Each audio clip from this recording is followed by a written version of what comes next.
Hello everybody, welcome back to the channel. Welcome to what's happening next month. Yes, next month the sun is getting real low and it looks like we've got loads of different events and things going on in November, with October being somewhat of a, well, let's face it, it wasn't brilliant. It's good in some ways, but at the same time this side quest is, man, it's just drawn the life out of me. So much so I'll be more interested to Act 6 and as well potentially Abyss of Legends run, which will take place, I think I'm going to start it Sunday and then go and stream the rest of it and then try and finish it off before the new event drops. New event quest seems to center around Immortal Hulk and Hulk in general, especially tying into a lot of the comic book arc of the Clint Barton killing off Bruce Banner, and then the whole kind of thing about manifesting the Immortal Hulk, Devil Hulk's kind of incorporation, the Green Door, and as well tying in Black Widow and Iron Man in some kind of way. Now, if you want to look on things like the abilities, I'm pretty certain you've seen like MCOC Journal post them. I will probably go over these in separate videos. But just going to give you an idea, they look just more like ferocious versions of the champions preceded them, so like a better version of Abomination. And what Immortal Hulk is which one? Is he the most powerful one? Yes, Immortal Hulk is meant to be the most powerful Hulk. Kind of on the side of like the Devil Hulk in kind of comparison to ferocity and durability and staying alive. Staying alive. And Immortal Abomination, yeah, it's just like a more powerful version of the standard Abomination. It's manifested as something as just grotesque in appearance and just a complete travesty in nature when it comes to taking on champions, which is this very much so in the game. Again, abilities videos will probably be posted at a later date tonight. So what's the side quest and what's the side hustle? Well, the side hustle this month is collecting Gamma from doing different things like the event quest, doing solo objectives, 7-day calendars, arenas, shadow-based raids, which we'll talk about in a minute. They sound weird and far out and something straight out of some kind of Bond movie. You're collecting gamma radiation. You collect that gamma radiation, you're able to exchange it for rewards at Fixit's Fine Goods, which I think is going to be like a really good thing. My personal hope is this is going to be similar to the Intel Store. If you remember back long, look, there's me. There's green screen me doing a video all about this. Man, look at that hair. To be honest, the beard is kind of like, well, beardy. But anyway, whatever. I can't be like commenting on myself. How vain would I be and egotistical? But look, let's hope that the gamma radiation is something that is comparable, works well, and is fun to then pick up some decent stuff, especially like 6-star shards, 5-star shards to a degree, and all the stuff that players need, awakening gems, signature stones, all that stuff. So yeah, my hope is that this is going to be similar to this kind of store that we've seen in the past. And on the plus side, it looks like Joe Fixit's feeling extra generous, so in addition to the items you can buy from his store, he's also created a Gamma Galore Spend event. Earn valuable rewards like 6-star shards and 5-star awakening gem crystals and exclusive profile pics just for exchanging your gamma for items in the store. So it's win-win, baby. Spin and win, or spend and win. So yeah, I mean that's good, especially with something like by the way, that doesn't mean like it's like a gifting event type thing. It just means like, you know, you just spend and you get stuff back. Kind of cool. I hope November is going to bring that kind of like glorious loot that we want to see, especially if you compare it to last year. And that's the thing. I will want to check where we were at with Doom Invasions and Fantastic Evasions, and comparison from last year as it is to now. There should be some kind of like improvement and bump for players to sink their teeth into and go yummy, yummy, yummy. Also, I just want to take a little bit of a intermission's the word, to talk about like what characters look like. This is the Immortal Hulk, which I think looks pretty cool. He looks grumpy as hell. This is the side-on profile angle. I'm sure you get like a front-on view at some point, but man, this is a scary looking champion, especially from the Hulk. To be honest, it looks a bit like me. I don't, if I stick my chin out, it's like me. Except not bulky, so, you know, that's me.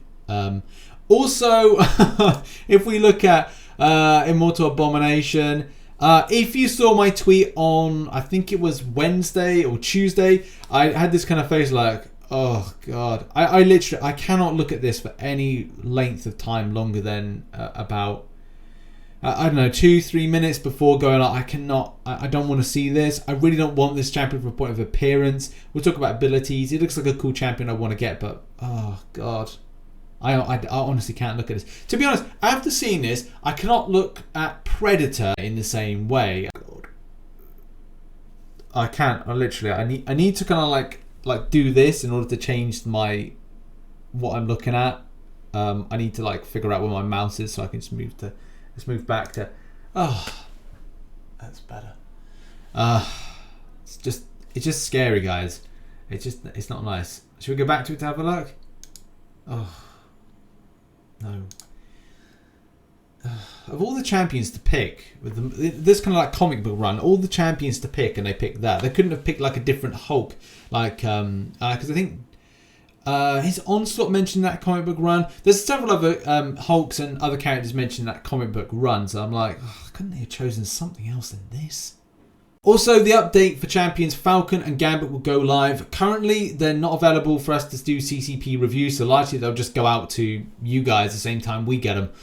So everyone gets like to kind of play about at the same time. So I'm up for that. I don't care not having a CCP review for it. So it's great. Everybody gets to make content at the same time, and we all get to see it. So excellent. I'm up for that. The other new feature is Alliance Alerts. Alliance Alerts is basically that thing that a lot of players were kind of asking for. I don't know if this is coming to a point where we're doing away with the Line app. I cannot stand the Line app. It's just too much pinging. And I forget about it. I've got a Discord of coming out to 1,000 people, active social medias, and as well just like I'm busy all day long. So, and I was streaming and trying to interact with people, comment sections, you name it, is stuff that you've got to take into consideration from all angles. And I just think that the running of Alliance would be kind of like better if it's all in the app, especially with other games coming in the future like Marvel Realm and other mobile games out there with Alliance-based systems. So having that in-game ping is really good. So I'm really up for that. I think that's great. And where we are up to with bug fixes, there's also some like last month, so the month of September. The amount of times I was figuring there was issues with SP2, the SP2 of Apocalypse, and it's like I saw complaints about it. And it just seemed to be ignored. But looking at this, is like apparently because the SP2 on the last hit whiffs. And I was like, yeah, that's always a thing. But I was kind of like, oh, it's just me missing it, innit? But it's like, no, apparently it is a thing. So thanks. My mental health didn't need enough kind of like kicking the butt without kind of like second guessing myself. Thanks, game. Anyway, there's loads of different kind of improvements. There's an issue where interrupting his heavy attack with an SP3 caused opponents to be permanently unstoppable in Alliance Quest with Dr. Doom. And I think that was mentioned, that's going to be fixed. There's a few other little things. The Magneto bug with his pre-fight ability with a parry to fail. That's good. That's been sorted out. And what else? Just normal kind of fixes, really. Just champions. You can check it out. I'm sure there's going to be something up on the forums very shortly. I'll put a link in the description if you want to check them out. And yeah, just stuff that needs to be helped out and sorted out with champions as normal. My thoughts on next month is it does look to be a little bit better. Giving that store back to the game, also the different types of events that we could see coming in. I'm not quite sure what these, because I did try to have a look about what the event was, these raids that are meant to be there. So that's something to still question, like what these special raids are doing. I guess I'll have to do like a new video of like what the shadow-based raids are all about, and that content will come out after this one maybe.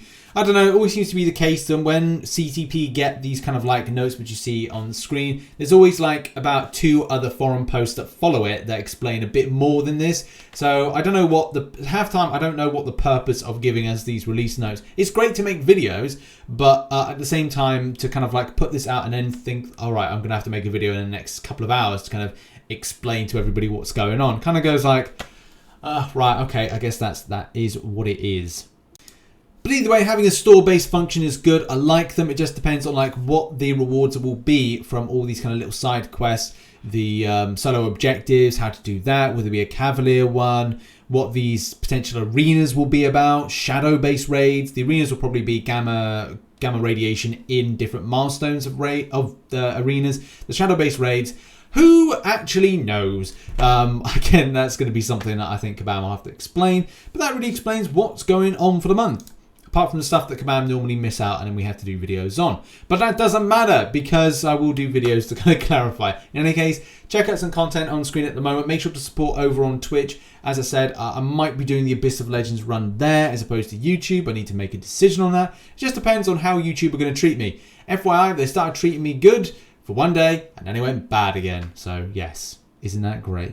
But thank you very much for watching this video, supporting. Check out some other content there and I'll see you very soon. Bye bye.